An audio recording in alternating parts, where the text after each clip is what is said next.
बीच में से रास्ता बना दे थोड़ा।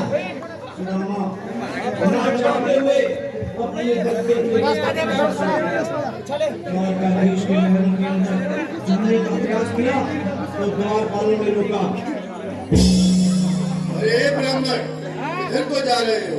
जानते भी हो यह मार्ग किधर जा रहा है? यह मार्ग द्वारकाधीश श्री कृष्ण के महलों को जाता है। हे विप्र, तुम यहाँ कहाँ भटक रहे हो? ये भाई जानता हूँ ये मार्ग श्री कृष्ण के महलों को जाता है। मैं उनसे मिलने आया हूँ। यह भी घूम रही द्वारकाधीश से मिलने का यह कौन सा समय है? महाराज अभी दरबार में नहीं है। अरे पंडित जी, श्री कृष्ण अपने महल के शयन कक्ष में आराम कर रहे हैं। गरीबी का हाल विश्वास लेके आया हूँ। मेरे बचपन का यार है, यही सोच कर मैं आस करके आया हूँ।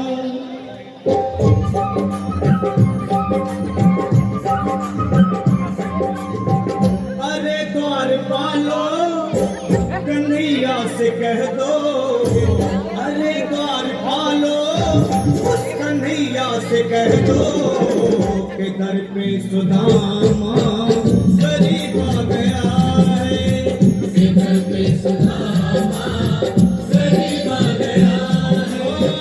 भटकते भटकते न जाने कहाँ से, भटकते भटकते न जाने कहाँ से ताली बजा दे रही है। हमारे महल के करीब आ गया है, हमारे महल के करीब आ गया है। अरे द्वारपालो कन्हैया से कह दो कि दर पे सुदामा करीब आ गया है, कि दर पे सुदामा करीब आ गया है। भाई द्वारपाल, मुझ पर दया करो भाई। बस तुम जाकर कन्हैया को ये बता दो कि उनका बाल सखा सुदामा मिलने आया। मेरे इस फटे हाल पर मत जाओ। तुम्हारे अंग अंग से गरीबी बदहाली छलक रही है। और कहा महाराज श्री कृष्ण, क्षमा करना पंडित जी, हमें अपने प्राणों से हाथ नहीं धोने जो तुम्हारा एक संदेश द्वारकाधीश तक पहुंचाए। न सर पे है पगड़ी, न तन पे है जामा, कन्हैया को रात है सिनामा। ताली बजा दे रही है। हमारी बात।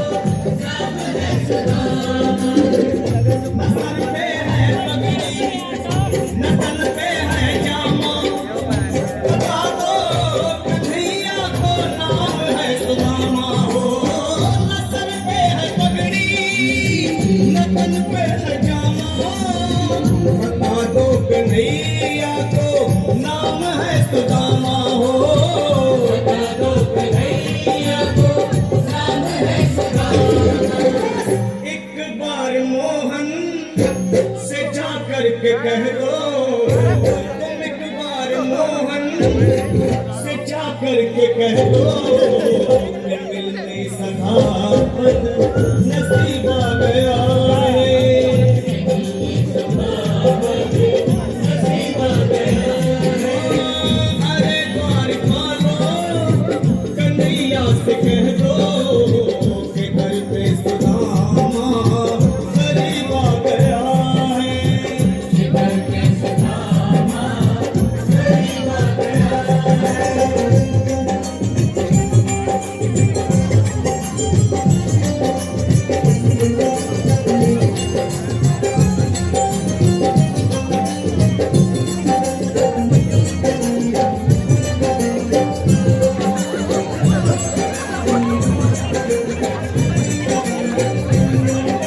सुनो भाइयों, अब मेरे भी सुन लो।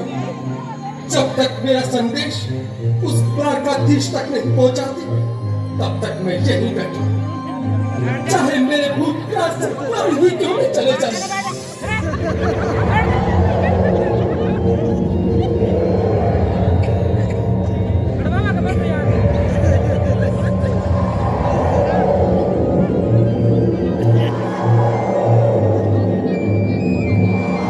अरे साथी, ये ब्राह्मण तो बहुत हठी है। हाँ भैया, पर ये यहाँ से जाने का नाम ही नहीं ले रहा। अरे देखो तो सही, इसकी देह कैसे कांप रही है। लगता है जैसे प्राण हाथों पर रखे हैं। भगवान न करे अगर ब्राह्मण ने यही प्राण त्याग दिए तो, और अगर ये सच में द्वारकाधीश का मित्र हो तो क्या होगा भैया? सही कहते हो, अगर ब्राह्मण हत्या का पाप लग गया तो पीढ़ियां नरक होगी। अगर महाराज का मृत्यु हुआ तो मृत्यु दंड का भय है। अपनी आने वाली पीढ़ियों को नरक में डालने से तो ये संदेश पहुंचाना ही ज्यादा अच्छा है। क्यों ना महाराज का संदेश पहुंचाने? ऐसे करो, तुम जाओ भैया।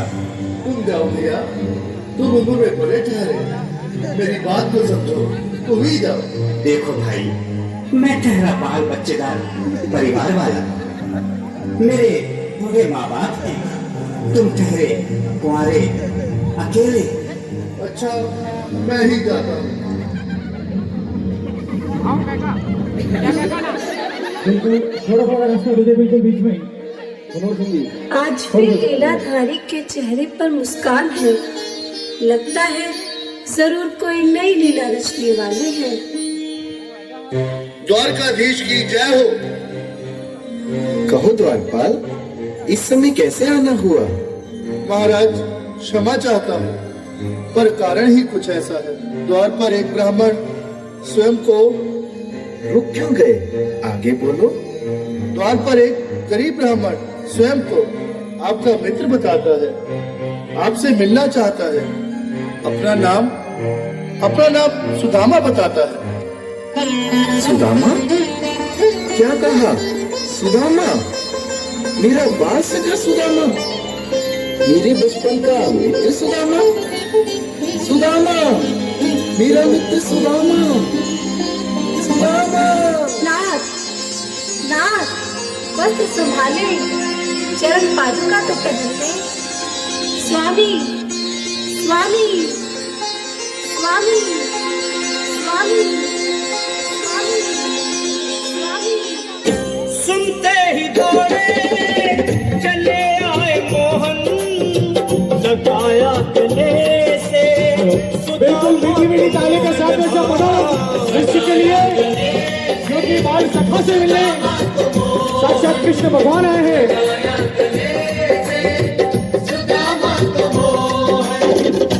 सुनते ही दौड़े चले आए मोहन, लगाया गले से सुदामा को मोहन। बिल्कुल हाथ खोल के देखो, तेज से ताली बजाना सभी। बोलो कृष्ण कन्हैया लाल की। लगाया गले से सुदामा को मोहन। लगाया गले से सुदामा को मोहन। हुआ रुक्मणी को बहुत ही मीठी मीठी ताली बजाते रहे। हुआ सभी रुक्मणी सबके समेत मीठी मीठी ताली बजाते रहे। बहुत ही अचंभा, ये मेहमान कैसा अजीब आ गया है। ये मेहमान कैसा अजीब आ गया है। हुआ रुक्मणी को बहुत ही अचंभा, ये मेहमान लको साइड में।